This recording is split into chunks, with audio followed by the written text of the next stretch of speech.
The room at the top of the ramshackle ladder out of the crypt appeared to have been an extension of the study chamber cum dungeon at one point, considering the rows of bookshelves.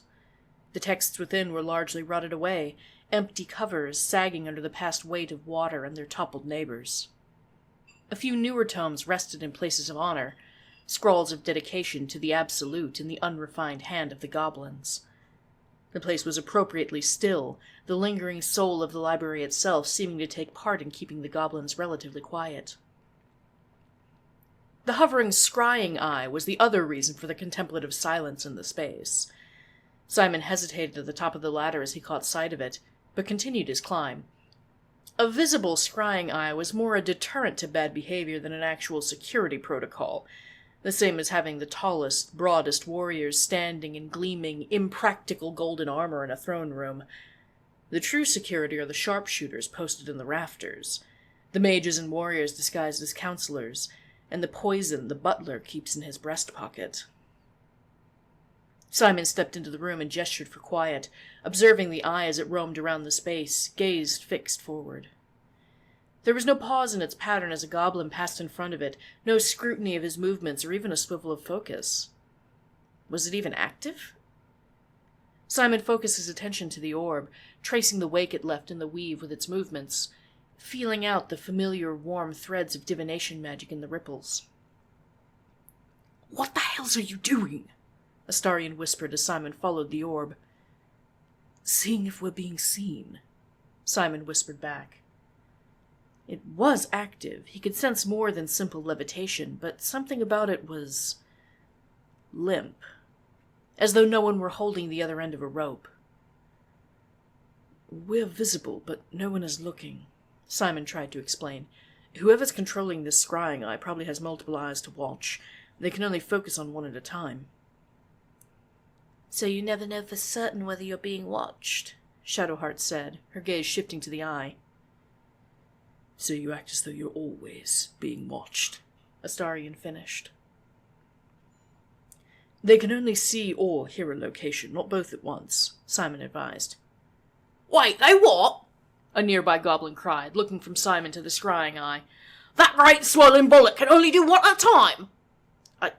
Yes," Simon said, somewhat flustered by the sudden swearing. "So it can't even hear when I'm calling it up?" "You don't know when it's doing one or the other, so you'd best do nothing suspicious looking or sounding. Besides, isn't there someone more important who sees everything you do and hears everything you say?" Simon scolded, pointing upward. Yes, sir," the goblin said sheepishly. "Won't say another word about no floating bollocks." "See that you don't." Simon frowned, turning and walking in the wake of the eye, leading the others deeper into the room. Wherever the orb was going would be important, worth watching. There were perhaps a dozen goblins loitering around in the decimated library, armed to the teeth. A raiding party. The eye passed unceasingly through their space, and the goblins moved aside, muttering before growing quiet at the procession of true souls following the scrying eye through the waterlogged bookshelves. As the eye rounded a corner, Simon caught voices in the dank, stale air. Two masculine, one feminine, though all three sounded as though they'd spent a lifetime yelling above the sound of clashing swords and exploding fireballs. A jagged scar in the earth separated a few of the bookshelves from the rest, tumbled bricks revealing the natural cavern wall behind the facade that the Selûnites had erected centuries before. Two goblins stood in audience before a drow woman, her eyes scanning a large roll of parchment. She stood tall for a drow, with pale purple skin and a great mane of platinum hair secured up and away from her elegant, thin face. Her armor was of exquisite make, and still bore remnants of the spiderweb icons of drow sworn to Lolth, though they had recently been stripped and replaced with the skull-centered icon of the Absolute. Her eyes blazed red, as drow eyes so often do, bitter rubies catching the firelight of the ruined temple. "Your scouting party has not returned, and half of the intruders escaped your guards." "This little nose dripping's why my party got pulled? Heh! I did not ask for your commentary." "Terrible sorry, mistress. We mucked up, but the lads will make the prisoner squeal soon enough." Perhaps I should have them practice their methods of persuasion on you before they try again. Either give me results, or I'll take something precious from you for every hour that passes. A trinket, a tongue, a limb. I ain't no use without my limbs. You ain't no use with 'em either. Silence, creature, you have limbs as well. Take another scouting party and pick up where you left off. Fezzik, rally a sober raiding party and be ready to depart as soon as we've confirmed where that rat's nest is hidden. I want the whole war band ready to march at first light.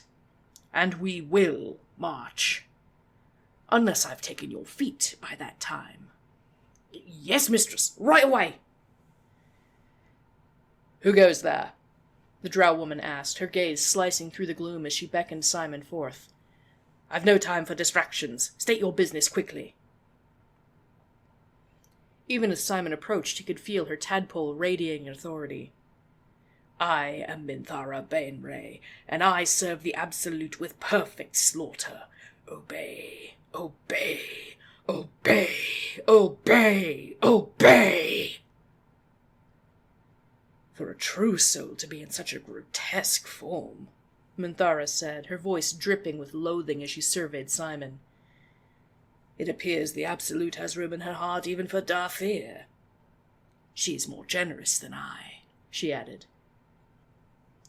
To serve mistress is my wretched life's only pleasure, Simon greeted in Elvish, bowing prettily. Astarian's brows raised at the words. The drow dialect came remarkably easily to Simon, crisp and sharp, a barb under the tongue with every syllable. He even used an honorific that Astarian had never heard before. Her miracles abound, bringing me a dark-blind, soft-mewling half-breed who knows his place before me, Minthara replied, her proud head raised and a cruel smile on her thin lips. Simon showed no tension in his frame, though certainly not for lack of understanding her insults. Are you to join me on my hunt, Fairy? You don't look suited to the task. You and your pale companion look like pleasure servants, not soldiers. She did not wait for a response, her cold touch reaching through his tadpole. Minthara's mind held little back from the worm, not from a lack of discipline, but an abundance of zealotry. He could see the pale woman from the Absolute's vision whispering in the drow's long, pointed ear, dripping words of chaos and slaughter there like poisoned honey. Darkness crept across the vision from her as choking black smoke rose, and flames red with bloodlust reflected in the slowly spreading pools of ichor and blood. The screams of the heretics, no, the innocent, as her private symphony. Her single-minded dedication to destruction was a gauntleted fist wrapping itself around Simon's mind, waiting to squeeze, longing to hear him wince, yelp, cry out, beg. Simon quickly made his mind a still, grey stone under which his tadpole could hide, quivering under such a brash presence. Receptive, but not productive. What a drow noblewoman would expect of a man. Her pale brows raised and her touch withdrew slightly. Ah, no. You're not for me. You're the seer. Good of you to report, regardless. Go to Ragslin, she ordered. He's attempting to probe the mind of Edid Hazzak, to find out what weapon the interlopers stole. Bring what you learn from this monstrosity to me, so we know what we are sifting for in the bones and ashes of our victory. As you wish, mistress, Simon said, bowing once more and backing away one step before turning. Come, everyone, we have our orders, he said, his tone remarkably calm and even. Once they'd rounded the corner away from Minthara, he released a heavy breath in relief. God, Sistorvia tried to warn me about drow women, he sighed. How did she know? Shadowheart asked once they were safely back down the ladder into the crypt. How'd she know what? Karlach asked in return. That Simon's a seer. Unless Abdurak told her what happened in the shrine, but he's not part of the cult. He was already back to torturing himself before we left, Shadowheart said. She connected with my worm, Simon said. I felt much from her, and could see a memory of her speaking with one of the figures the Absolute showed us on the bridge. Perhaps she saw a memory of me divining the future in return? He suggested. The idea gave him pause, however. If she could see him reading the future, what else could she see? He knew what he could pick through when he read someone's mind, after all, and the worm was much easier to access. The shifting and anxious glances of his companions demonstrated that connection handily. "The sooner we get these things out of our heads, the better," Karlak said, disgust writ large on her face. "It's bad enough having someone mess with my art, but digging around in the old grey matter, reading my mind, hate it." A trail of goblins led by Fezark, the raider Captain Minthara had spoken to, clambered down the ladder, grumbling about having to miss out on the morning grog. "So, what's the plan, Chief?" Karlak asked. "Damn. We're going to have to move quickly. Halsin's on his way back to the Grove and should easily beat the pace of even a goblin scouting party. But if they're planning to march at first light without a clear target, then they're just going to burn everything in their path until they reach their goal," Simon said, his tone low. "Scorched earth," Shadowheart nodded. "It's what I'd do if all I had at my command were goblins and gnolls." "It's what I'd do even with well-trained men," Simon muttered under his breath. He worried his lip between his teeth as he started calculating, reaching, feeling along the threads of possibility. There were so many ways for things to go sideways, so many ways to die in the next 24 hours. Astarion quickly scaled the ladder again, the sound of his footsteps disappearing almost immediately as he slipped into the many shadows. It was only a few minutes before a whisper came over the earrings. "They've all gone. She's alone." "Right. We must move quickly. Karlak, I want you to sneak up behind the scrying eye and throw it into that crevasse when it gets near enough. Shadowheart, be ready to silence Minthara if she tries to call for aid. If we attack her quickly, we might be able to overcome her before she can react." "Oh, so we're doing this like now?" Karlak asked, though a smile came to her lips. "We don't have much choice," Simon said. "If we delay, we likely won't get another opportunity like this. Better to strike while the iron's hot. Let us hurry." Simon turned and quickly scaled the ladder again, waiting at the top for the scrying eye to pass by. No pause, no refocusing. Whoever was supposed to be watching must have been asleep at their post. Carefully, Simon climbed up after it and gestured for Karlak to take the lead. "So after I quiet her, then what?" "I'll entangle her so she can't flee or fetch reinforcements. Then I figure Astarion and Karlak have a bit of a go," Simon whispered, winking. "The silence will benefit them the most. Astarion, did you hear that?" he asked into the earring. "As soon as she's tangled up, end her." "Excellent," Astarion whispered back, though the relish that ordinarily would have been in his voice had been replaced with a fierce determination. Presumption had cost him dearly last time. With that, he melted into the shadows, Simon only vaguely aware of his location from knowing the magic of his earring so intimately. Karlak crouched down and crept after the oblivious eye, following troublingly close until it reached the edge of its survey range. As it began to turn, she seized it and raised it above her head, throwing it down into the chasm. The distant sound of something hollow and delicate striking stone and yet not breaking caught Minthara's attention, and her head shot up. "You again. I thought I told you and your chamber slaves to go see Draw Rat—" Minthara's mouth continued to move for a moment, though no sound came out. A bubble of perfect silence had enveloped her far end of the cavern, and Shadowheart peered around a dilapidated bookshelf, pointing delicately and whispering under her breath to maintain the incantation. Minthara seized a pair of maces, her face filled with righteous fury, and turned to start forward. "Voco Ranier!" Simon cried, bluish-green strands of the weave springing up in the dome of silence, crisscrossing and looping and catching and restraining faster than Minthara could swing her maces to clear the space. "Karlak! Astarion! Now!" A flash of movement from above caught Simon's eye as Astarion dropped from the ceiling, his fingernails still like claws as he drew his dagger and short sword, plunging them into Minthara's shoulders. Through the envelope of silence, Simon could only hear what Astarion's worm was crying out to the room. "I'll teach you to call me a chamber slave!" Blind with rage and gritting her teeth through the pain, Minthara swung her mace back over her shoulder, attempting to dislodge Astarion from where he had clung to her, his blades flashing in silence. Karlach's heavy footfalls disappeared into oblivion as she crossed the barrier, her axe glinting in the torchlight, but the heavy, wet sound of her blade biting flesh lost entirely. It was eerie, watching such a barbaric, bloody struggle without one of the most basic of senses. Not just quiet, but truly, utterly silent. No shuffling of feet, no muffled sounds of struggle, no creak of leather and shifting of linen, no drip of sweat or pant of breath or whoosh of air as a mace was unstuck from webbing and swung, only to be caught again on the back swing. No yells of frustration or pain or gasps or gurgles or death rattle. Minthara's body sagged into the webbing, her grip slackening on her maces and her hateful eyes wide, bulging with rage in her final moments. Simon could feel the slipping grasp of her tadpole as she tried to seize control over her attackers, to summon aid, anything before even that, too, fell to silence.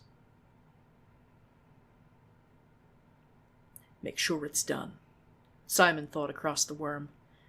He released his focus on the webbing, and the threads evaporated away like morning dew, leaving just Minthara's body and the lingering scent of tea leaves. Astarion didn't hesitate, running his blade across her throat and stopping just short of the House Bainray crest she bore so proudly on her neck. He did jump, however, as Shadowheart broke the silence. The sound of blood rushing in his ears was suddenly overwhelming. The beat of his heart in tandem with Simon's filled his ears where previously he'd only felt it in his chest. "Search her," Simon said, the order almost unnecessary. He was already striding toward the desk, the many scrolls and sheaves of parchment she'd been poring over. Battle plans, maps, scouting reports, and crude handwriting, notes, prayers to the Absolute, and outright blasphemy against Lolth and the rest of the Dark Seldarine. Simon began gathering and rolling the more relevant portions of her notes and strategy papers, tucking them into an oiled leather map case nearby. In the time searching the desk and nearby shelves took, the others had descended on Minthara's body like a swarm, picking her pockets and stripping her of her weapons, her armor, even her finely tailed Menzoberranzan garments, before rolling her body toward the chasm. The dull, wet thud had a distinctly brittle sound. "Gale, Will, Lae'zel," Simon said gravely, "be prepared to march with our allies. We have engaged the enemy." "You could have sounded a little more cheerful in that message," Shadowheart said, tossing her old mace down into the crevasse as well, slinging one of Minthara's across her back instead. "We've killed 1/3 of our targets." "We're not leaving here without a fight," Simon remarked. "We must move quickly before her absence is noticed." "Priestess next? She's waiting for us after all," Karlach said, wiping the blood from her axe casually. Simon nodded, marching with grim determination back toward the sanctuary. The temple had grown quiet, with the branding ended for the day and the torture now permanently on hold. A few goblins and drow continued to loiter, trying to look busy as a band of supposed true souls walked past. Climbing a set of stairs beside a headless statue of Selûne, Simon found more cloisters, as they'd seen on the other side of the hall. These had fared a little better over the years, it seemed. 2 of them still had their doors hanging on their hinges. A small group stood before one of the doors, clearly separate from the rest of the cult. The signs they bore were small but visible. Winged serpents. Zentarim. "Ah, some fellow outsiders. Or are you worshippers at this altar?" "Either way, if you got coin, I'll happily sell to you," one of the gaggle, a halfling, said as she stepped forward.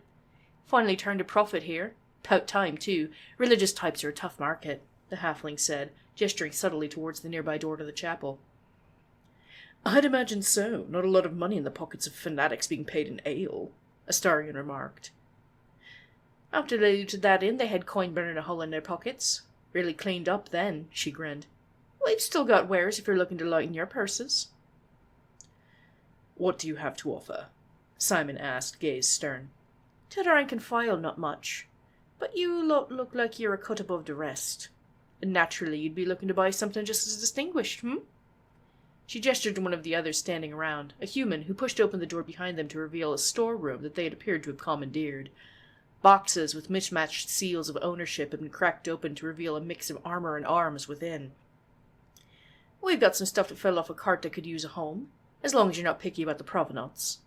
Most doesn't fit Gobos, so we haven't been able to offload it here." "How are you turning a profit, then?" Shadowheart asked. "Cargo from Thay," she said knowingly. Simon pursed his lips and glanced at Astarion. He knew what the Zulkirs and Tharchins of Thay considered to be cargo. "These religious types think they're doing something good, buying people and forcing them to join their temple for freedom. If they run, we just catch them and sell them again," the halfling continued. "How lovely," Simon said, his tone struggling to stay even. "Soon as that priestess in there gives the go-ahead, come back and talk to me. True souls get more options," she winked. "Yes, as soon as I'm done with her, I'll come straight to you," Simon said, his smile not reaching his eyes. Astarion couldn't help but notice one of the Zintarim guards watching Simon carefully as he strode towards Gut's door. Astarion hurried close, resting a pale hand on Simon's lower back possessively and shooting a smug look back at the guard. "I think they smell your coin," Astarion whispered in Simon's ear, disguised by his flamboyant gesture. "Watch your purse." "Noted," Simon growled, knocking heavily at the door to Gut's private chapel, marked off conspicuously with candles and a crude holy symbol hung on the door. It was several long moments before the door creaked open, Gut's wrinkled face appearing in the gap. "Took you long enough? Get distracted, did ya?" she asked, waving them inside. "Terribly sorry, we got caught up with the prisoners and reported to Minthara," Simon said, following Gut inside and wholeheartedly believing his half-truth. "Good lad you are," she said, waddling toward a low table covered in viscera and jars. "Truth be told, we weren't expecting a pack of true souls to turn up here. I'm surprised Minthara didn't think you were sent to steal her thunder," Gut said, uncorking a bottle and pouring it into a rough-hewn goblet. "She was rather short with us, and we didn't want to get in the way of her work," Simon said. "Not when we're supposed to be meeting you for healing." "Right. Like I said, you're a good lad, knowing your place, trusting in her blessing. I can set you right. But first, drink this. It'll purify you." "Purify me?" Simon asked. "Is being a true soul not enough?" "Being a true soul, you know the Absolute don't like to touch nothing unclean," she said, holding the goblet up and looking at Simon through her one good eye. Simon accepted the cup and sniffed it subtly. Were-jackal blood, essence of rogue's morsel. This was a sleeping potion. Ineffective on elves, especially after the dosing regimen he'd been through with Istorvir. Simon drew a deep breath and drank deeply of the goblet. Before he drained the cup, his eyelids felt heavy and his fingertips were leaden, but he remained standing, conscious, and focused in spite of his sudden fatigue. "Pure," he said, his tone low.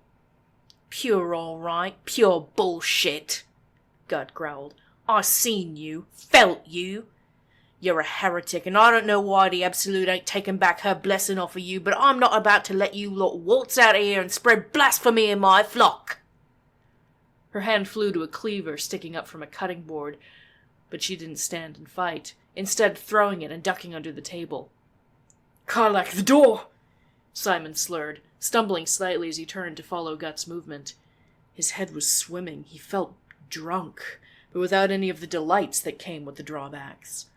He was aware that Gut had darted past him, saw Shadowheart fully tackle her to the ground at Karlak's feet. A harsh cry went up from the floor as Gut bit Shadowheart's hand viciously. "Stop! Bow! Let go!" echoed across the tadpoles in an unfamiliar voice. Gut's, as she tried to command them as Simon had to the goblins in the prison before. He could feel his worm twitching in acknowledgement behind his eye, but there was no urge to comply, no compulsion, no hesitation in his body, merely sluggishness. Karlak's axe came down, and suddenly there was no protest from Gut in Simon's mind. A moment later he comprehended why. "Oh shit, I wasn't aiming for that," Karlak said, lifting her axe and seeing the severed spinal cord, the crushed windpipe. What were you aiming for, then? Shadowheart asked, letting go of Gut's body and gesturing to her proximity. I mean, it's not like I wasn't aiming to kill, but I didn't, think about it, Karlak said. Just muscle memory, I guess, she added, though with an uncertain tone. Her gaze flicked up to Simon, begging for forgiveness. It's all right, just hide her, Simon said, looking down at the scene. There was no way to prevent this. That's right, Lithrin. You're doing what must be done, like you always do. It's all right. Oh, ew! Shadowheart gasped as the tadpole began to writhe its way out of Gut's empty eye socket. She raised her foot to stomp on it, uncaring that it was still on Gut's face. No, research, remember? Simon said, fumbling for a jar on the table and emptying it of whatever herbs had previously been inside. He groped for the worm, finally stuffing it inside the jar and corking it firmly. Halsin's already researched them. We can just ask him, Shadowheart said, frowning. Yeah, just because we're picking up everything doesn't mean we have to pick up everything, Karlak agreed. He's researched one. This one's fresh. Perhaps he and Gale can work on it together, to learn about the enchantment on it, Simon suggested. Just take care of the body, all right? I'll worry about the worms. Whatever you say, Karlak said, picking up the head, which now smelled lightly of garlic, and carrying it towards a large cauldron nearby. I've been meaning to talk to you about these worms, Astarion murmured as Shadowheart wrestled her fingers into Gut's small pockets. The drow knew things about you. And so did the goblin, he whispered. What if these true souls are able to see more of us than we are of them? We only just made it out of this one. I was afraid of that, Simon murmured, as soon as Minthara called me a seer. No, she didn't call him a seer. She called him the seer. She knew he was coming, but how? Andric and Brenna? No, they didn't know of his talents. Were there spies creeping around their camp at night? It's like I said, Astarion said, his voice low and scintillating. We should embrace this power. Even if we can't use it against them, we ought to be able to protect ourselves. Don't you agree? What are you suggesting? Simon asked, turning to Astarion more fully. Tell me you haven't felt the instinct, the urge to consume them, Astarion whispered. Disgusting as it may be, I say we give it a try. Look, we've each got one now. Astarion smirked, pulling a leather pouch out of his pocket that wriggled slightly. I plucked this one off the drow before we dumped her in the chasm. Simon looked down at the jar in his hand and to the squirming pouch. Perhaps not at this very moment. I'm feeling a bit off after that potion, he said, his gaze flicking back up to Astarion. But later, when things have calmed down a little. I'll hold you to it, Astarion smirked, wandering back to the table to pick over any useful materials or tradable goods. Good boy. I'm thankful you trust me in this. I will protect you as you nurture these powers. Use the Absolute's tools against it. Together we can master this strange fate that has befallen us. Simon shook his head lightly, as if he could dislodge the voice of that mysterious stranger who bore Istorvir's countenance. He didn't want that voice. He wanted to see his face again. Simon shook himself a little more vigorously. Pay attention! Istorvir wouldn't approve of distraction. He pulled open the door and found himself looking down at the halfling Zent, her mousy brow raised. Everything all right in here? Sounded like some more of that branding was... She trailed off, catching sight of the blood on the floor.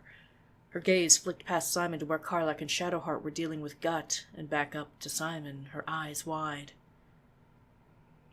He acted on instinct, on impulse, on the knowledge of what she would do next if they stood gormlessly and waited.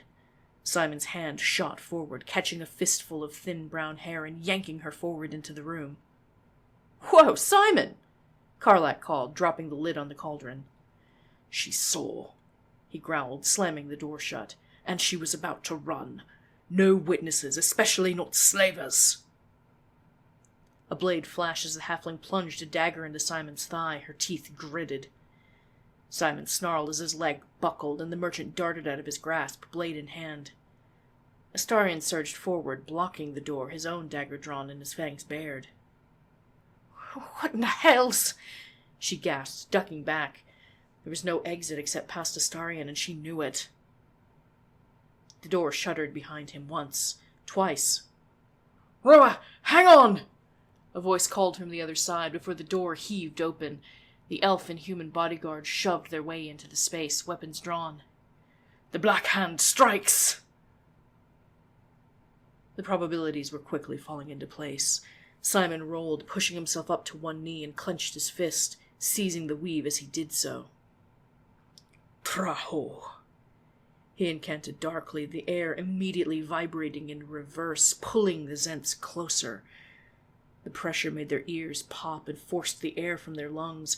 Bruises began to rise on their exposed skin as blood vessels burst. Simon opened his mouth to cast another spell, but no words came out. Not any that were intelligible.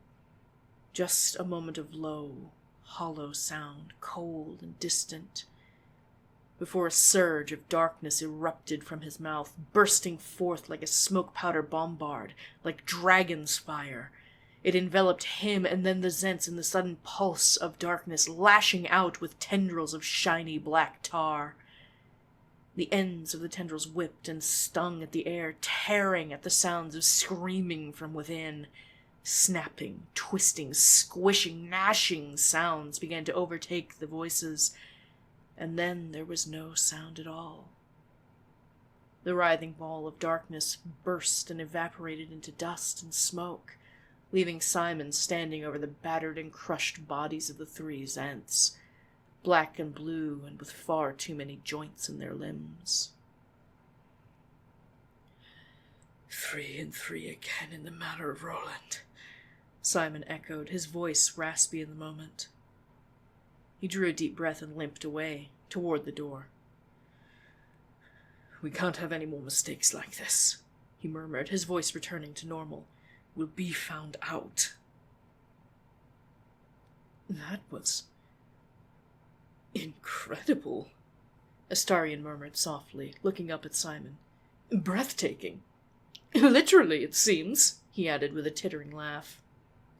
"Save the celebrating, we've got company," Karlak said, jerking her head toward an approaching bugbear clad in leather armor and clutching a halberd. "I've got it," Shadowheart said, striding toward him and raising a hand as if directing him to halt, but the order she gave was not to stop. "Forget," Shadowheart commanded, her voice ringing through the threads of the weave as her spell twined its way into the ears of the bugbear. His eyes unfocused for a moment, his jaw momentarily going slack. "I said, what are you doing here, bothering the priestess?" she asked, crossing her arms and hiding the blood on her hands.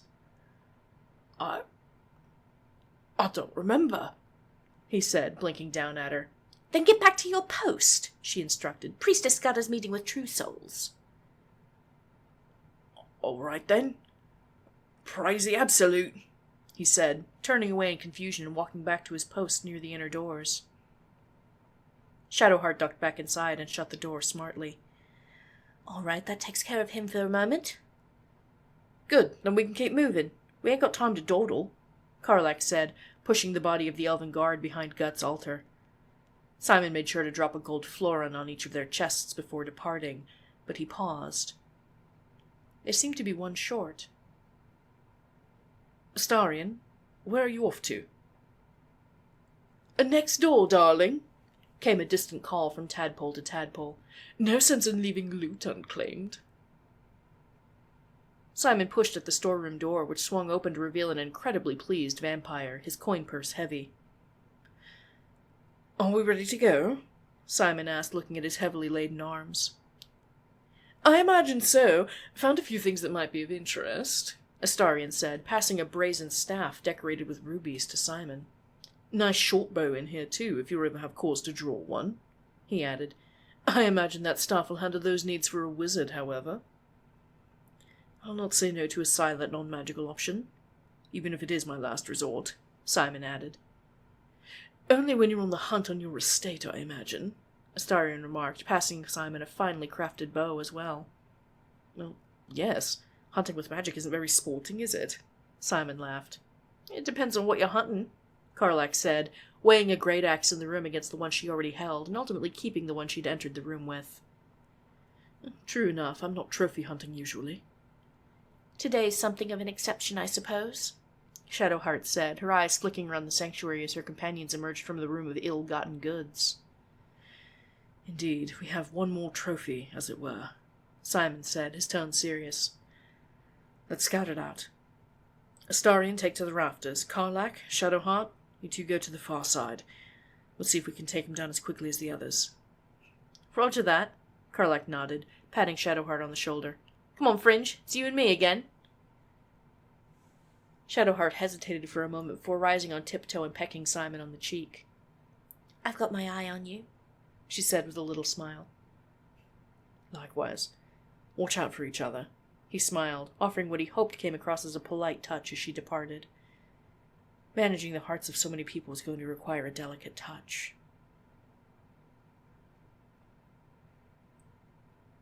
Loud chanting and stomping echoed out of the chancel as Simon approached, mirrored by Karlak and Shadowheart on the opposite side of the main nave. A crowd of goblins and drow had gathered, watching as a hobgoblin, bare-chested and covered in a thin sheen of sweat and smoke from the many incense burners scattered about, struggled to read a spell scroll. Shugan al-Sukak, Otashokek Dor! He shouted, volume increasing steadily as he carried on. The broadness of his gestures and the pronunciation of his incantation were imprecise. Simon could feel the weave being vibrated, but it was more the flutter of fabric in the wind rather than the precise pluck of a string or pull of thread. The spell trembled on the edge of completion, but slipped from the hobgoblin's grasp yet again. No! He growled. This has got to work. It comes straight from Balthazar. Shulgan al-Sul-Kak, Simon pronounced from the sidelines. There's a liquid in the first syllable of Shulgan, and the R is rolled in Dor. Then, cum mortuis in lingua mortua, in whichever language you prefer, of course, he added, smirking lightly. Who the hells are you supposed to be? The hobgoblin asked, his worm lashing out, grasping. His mind bore the brash confidence of one given just a bit of power after having it withheld. Simon saw flashes of another hobgoblin, the one whose title he took, felled on his blade before the armored elf from the vision the Absolute had given. Draw, Ragslin, the Absolute's right hand, whispered across the gap as Ragslin's worm groped for Simon's harshly. This time, however, Simon was ready. I am Simon Whitelily, and I serve the Absolute with foresight. He nearly screamed across the connection, hoping to drown out anything that the other might try to pry out of his mind. A true soul, and a wizard, I take it from your scholarly ways, Ragslin chuckled, his eyes narrowed cruelly in Simon's direction. Don't matter much to me. Ever talked to a dead squid? Simon felt another shout from Ragslin's tadpole, too far to try to take control. You better make this right work, you boffin. Cautious, Simon stepped forward and looked down at the dead mind flayer. He wondered for a moment if it was one from the crew of the Nautiloid. It must be, he reasoned. Where else would they have found a mind flayer in these parts? Absolute says the dead squiddy had a weapon. Reckon whoever killed it and nicked it scooted off to that looter camp we've been looking for. We find who killed it, we find a weapon. Mintara can have the slaughter, but I want that weapon! Ragslin roared to the small crowd gathered for the spectacle. Simon felt a shudder from inside his pack. The artifact, vibrating again. No. Trembling? You must be here to help track it down, eh? Well then, let's put you to work, Raglan sneered, raising his hands again to recite the incantation, mindful of Simon's corrections.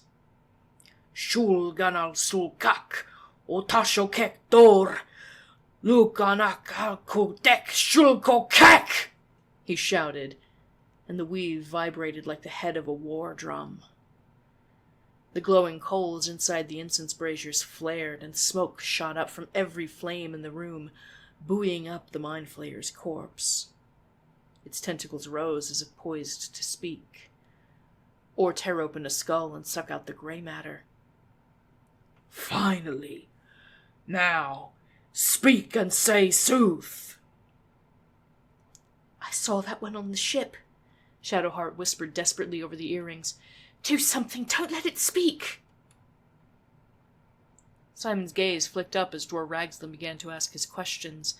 He felt the intent to cut straight to the chase. Who killed you? Simon instead slipped a scalpel blade into the sentence, amputating the second half and grafting on a new question. Who is the Absolute? Raglan asked. He blinked after he spoke, stunned at his own question. Wait, that wasn't what I meant to ask, he whispered under his breath, but the corpse began to speak, as much as a mind flayer speaks.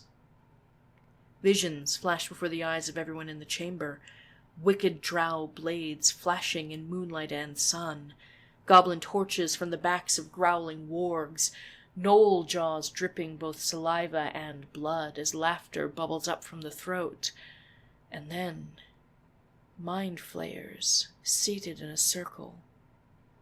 Absolute unity. Absolute power. Ah, damn it, that tells me nothing! Raglan snapped, his hackles raised. Simon raised a hand to his chin as if in thought, though his fingers twitched and danced as he sliced into Raglan's consciousness again, his blade so sharp he didn't even notice the pain yet, and implanted another question. What were you doing in Faerun? Raglan asked, again seemingly uncertain about the words that left his mouth, but only after they were already floating free in the air. Once more, the mind flayer produced visions from its memory.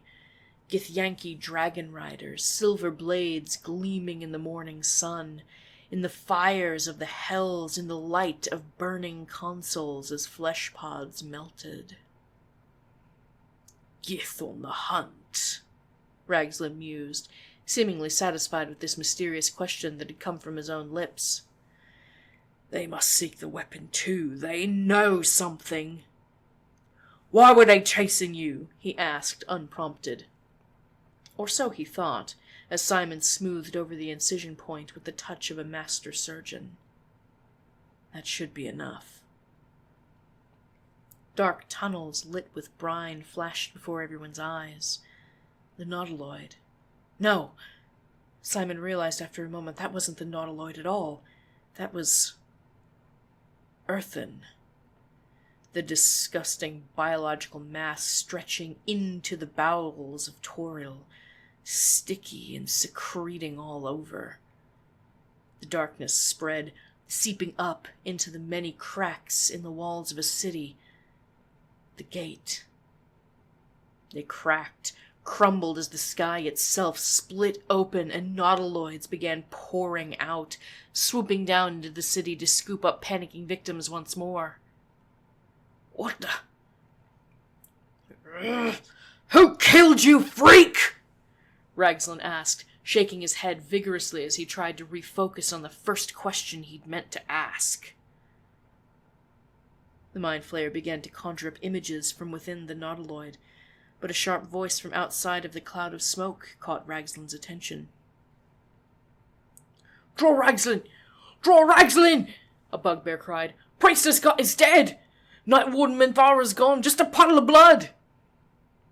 Dror Raglan's attention shot to the bugbear at the door. What? They's dead, sir!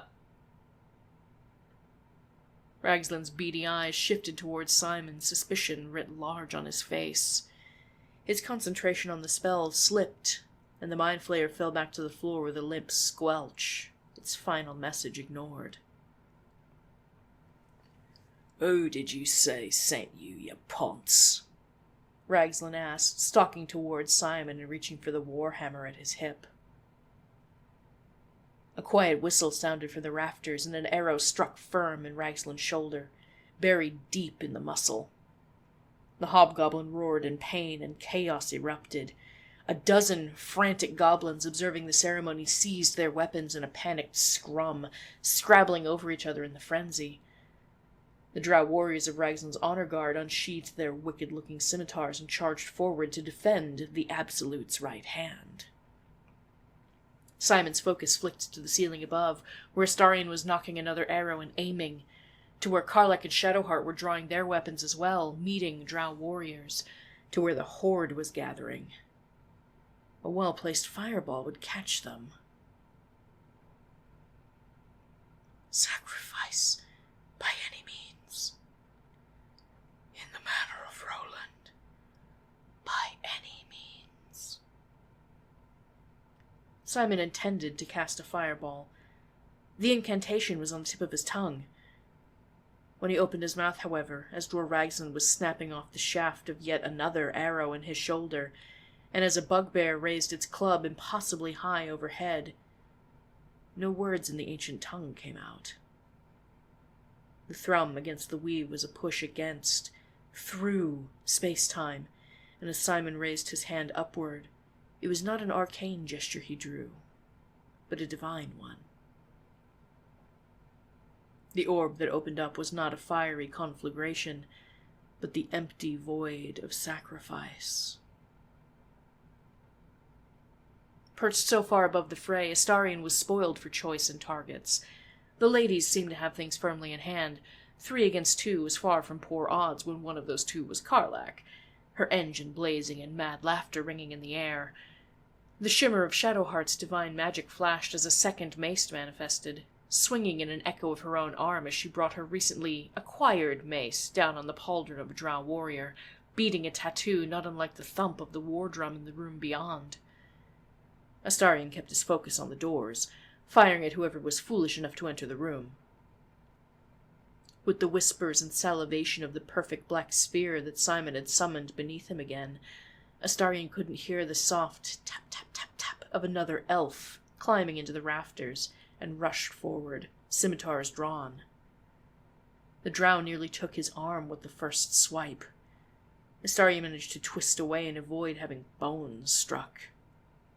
Such an unpleasant sensation for the deepest part of your being to be touched uninvited, wrung by metal hewn into for sport. His blood, meager as it was, seeped down his arm as he swung his longbow like a staff, attempting to parry the drow. The warrior's blows rained down again and again, his own rhythmic war song as he chipped at the wood and metal of Astarion's bow, not leaving him a second to draw his own weapons and begin to fight back. Astarion felt the wood splinter more than he heard it as the bow fell apart, its tension escaping and leaving him backpedaling. "Praise the Absolute." The drow grinned triumphantly, lowering his shoulder and charging into Astarion, knocking him from his perch in the rafters. Simon's eyes widened as he saw a flash of dazzling white up above, saw Astarion plummeting. Below him the whispering, guzzling, hungry event horizon waited, unseen mouth open. The spell evaporated, his link with his lord severed in that moment.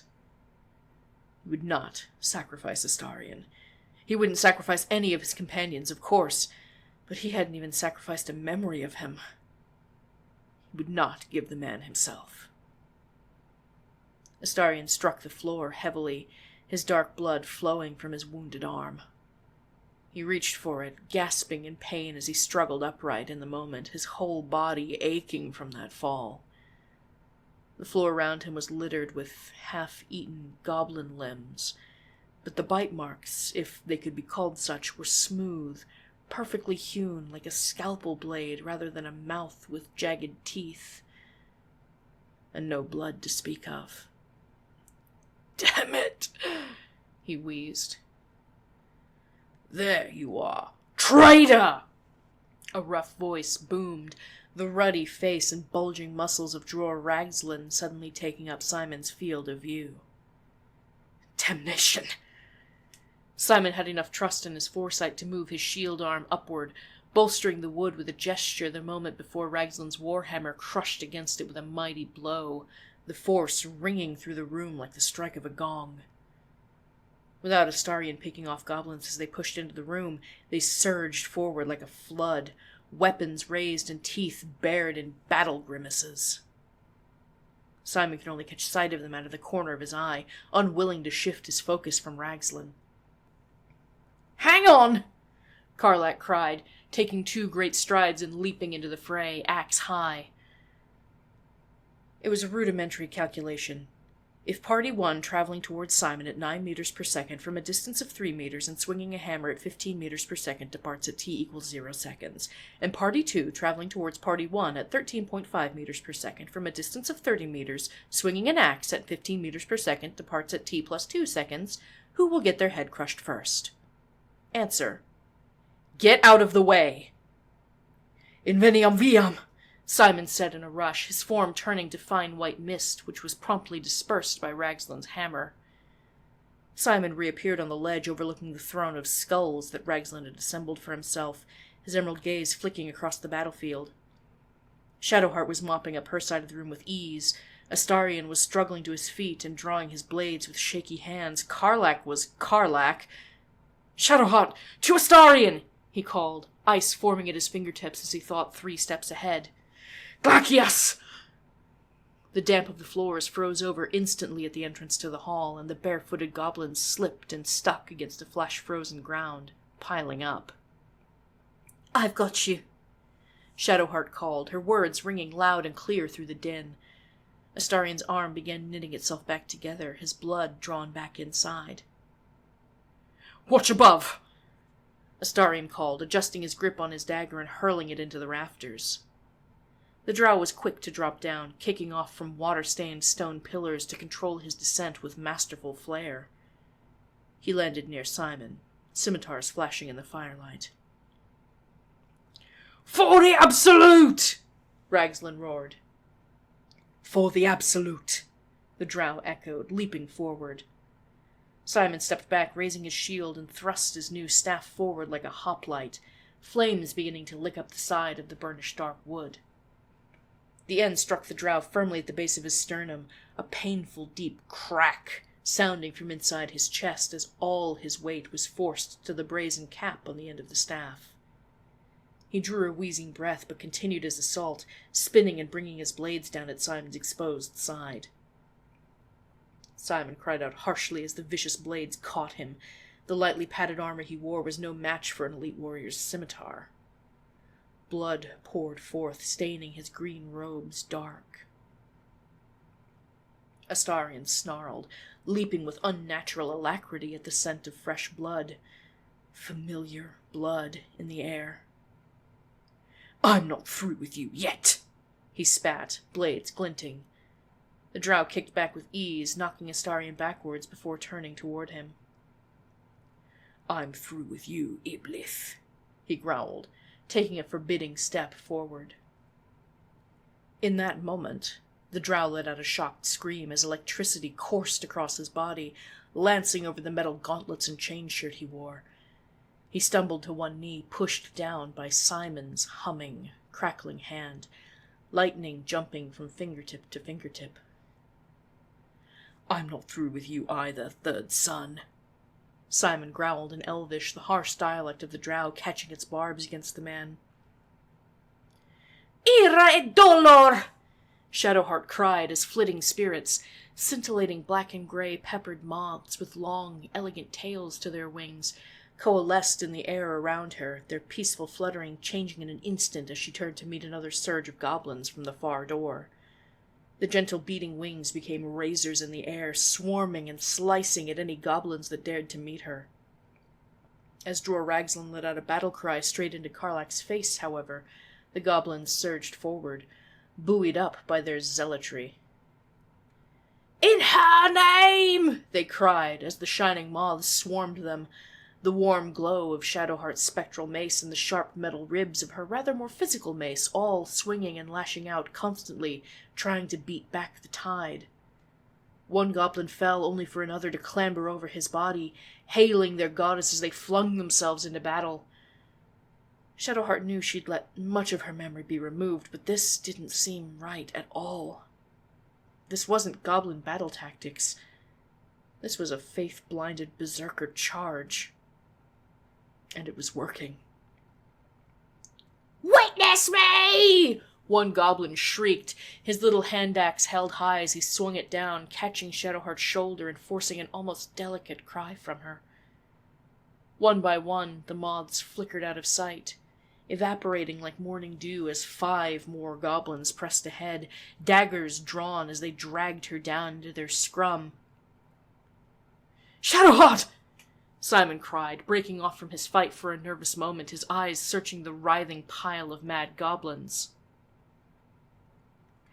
"Ira et dolor!" Shadowheart demanded of the weave, the sound of hundreds of wing beats building like a crescendo. Cool silver light and wisps of the shade of the darker face of the moon ripped through flesh and bone, tearing the goblin zealots away as she emerged, bloodied but standing. "Atta girl!"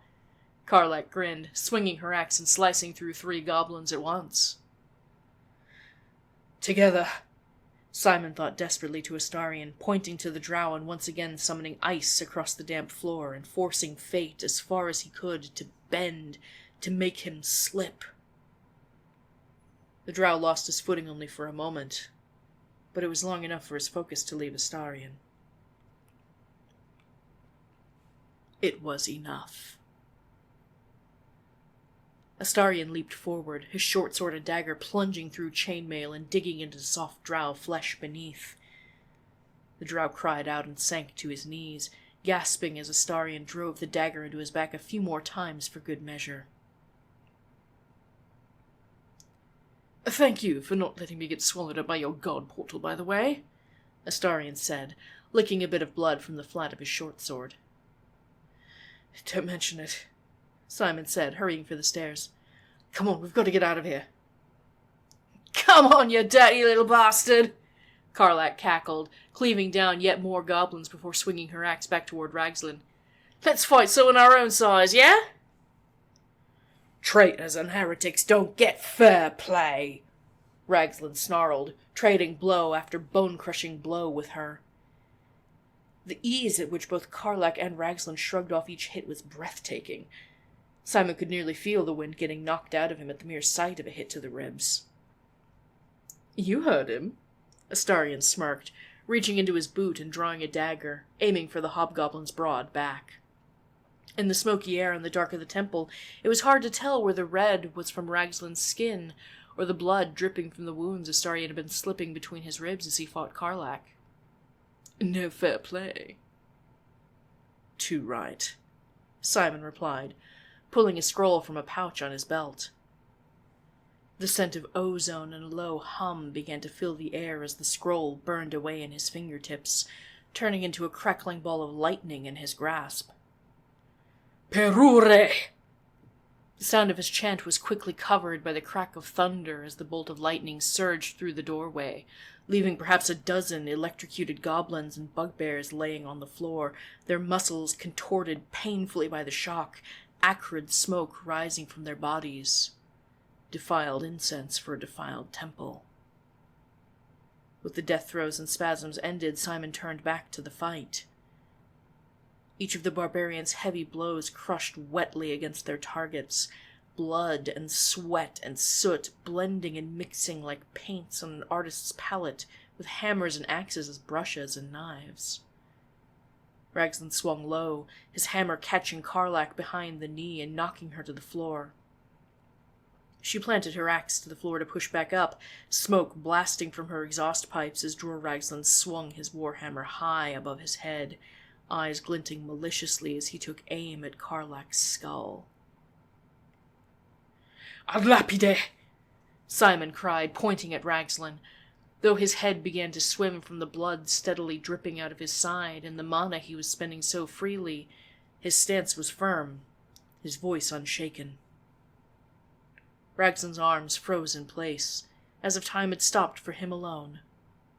His eyes shifted rapidly as Karlak stood, as Astarion dropped down from the overlook where he and Simon had been dueling Ragzlin's guard, as Shadowheart stalked forward, the scintillating flutter of the moth wings leaving a silvery trail where they flew. "You're no Selûnite, but I'll happily spill your blood all the same," she panted, clutching her side where a goblin blade had pierced her, matching Simon's wound.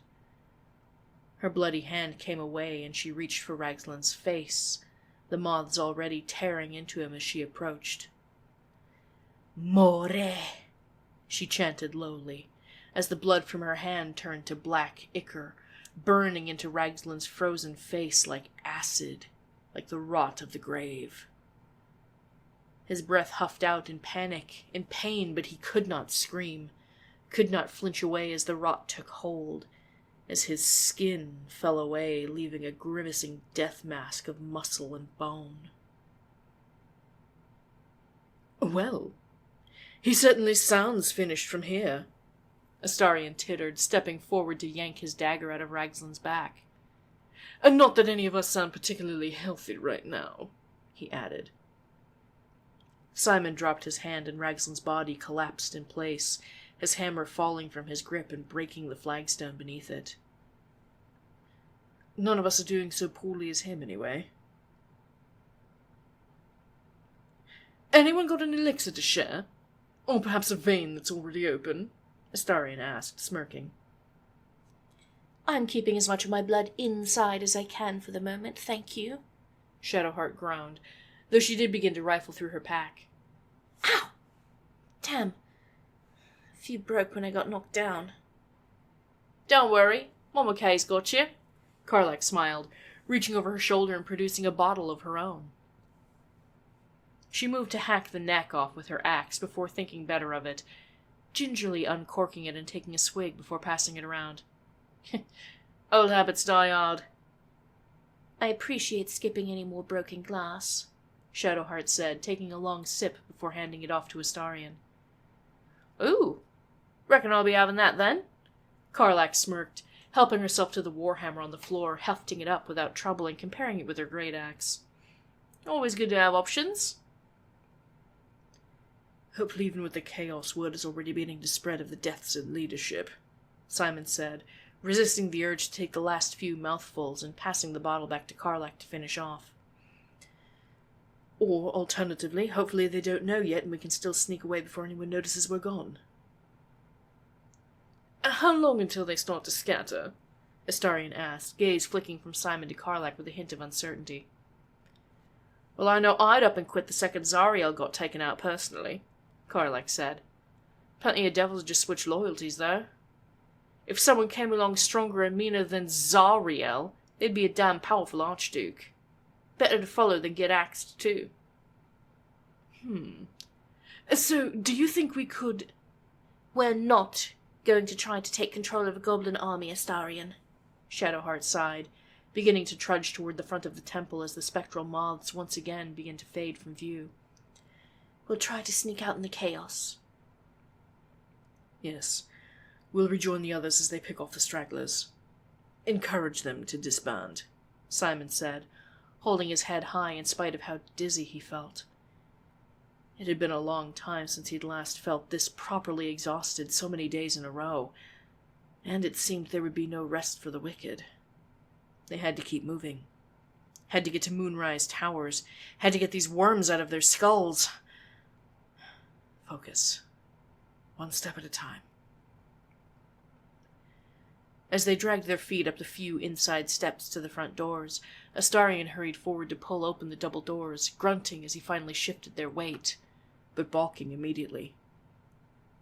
No, he muttered quickly, pushing it back shut and pressing the whole of his weight against it. A heavy thud shook the door, and Karlak rushed forward to keep them closed as well. "How many are still out there?" Shadowheart asked, eyes widening slightly. Karlak peered through a rotted-out knothole in the wood and swore loudly. "All of them," she said. "It's gonna take hours to kill them all," Astarion whined, though there was an element of real concern in his tone. A few heavy footfalls on the other side shook the ground. "Uh-oh. Brace up!" Karlak said, quickly pulling her face away from the peephole and revving her engine. The impact on the door shook dust and loose bits of rotted wood from the heavy iron bands. "Door stuck!" came the deep, guttural voice of an ogre from the far side of the door.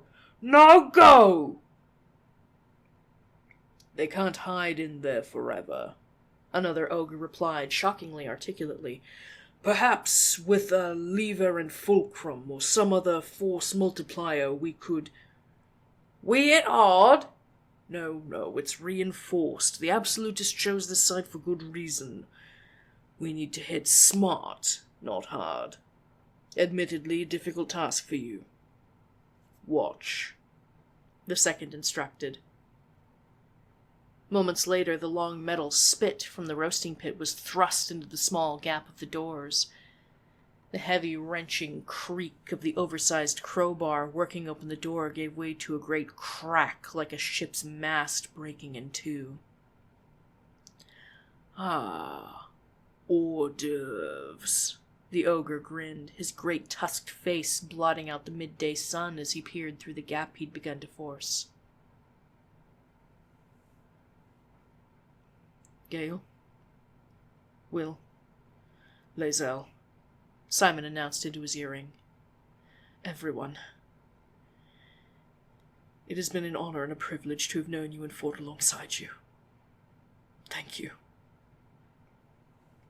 "Come now, Simon," Gale teased in his ear. "I know we wizards have a flair for the dramatic, but I'd have hoped a prophet would have a little more confidence." From beyond the view of that wrenched-open hole, atop an unseen hill, a great war horn sounded, first low and then leaping in volume and pitch to a piercing call, echoing through the narrow valley and crumbling courtyard. The ogres turned their attention to the top of the valley, followed by the heads of dozens of goblins peering up and around, pushing lightly to try to get a better view. "Hell Riders! As one!" Zevlor called, his voice magically magnified. Proud war cries began to ring out, each louder than 10 men as they beat their swords against their shields. "For the Grove!" Halsin's thunderous voice rang, joined by the howls of wolves, the roars of panthers, the keers and squawks of eagles. "For the Grand Duke!" Will cried. "Charge!" he ordered, rapier in hand as he and Zevlor raced forward across the bridge, flaming fists in their bright red and gold tabards and Elturellan Hell Riders in Hellsfire-hardened armor in their wake. "Taka!" Lae'zel cried, leaping boldly across the gap as the side of cave bears and dire wolves, a half-dozen adventurers clinging to their backs and ready to leap into the first fray in decades. "Come on, soldier. Cavalry's here." Karlak grinned, smoke starting to pour from between her teeth as her engine flared bright, and she yanked the doors open with a wall-shaking battle cry.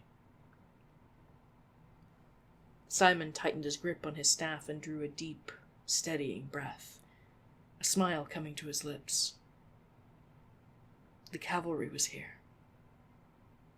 They were going to make it.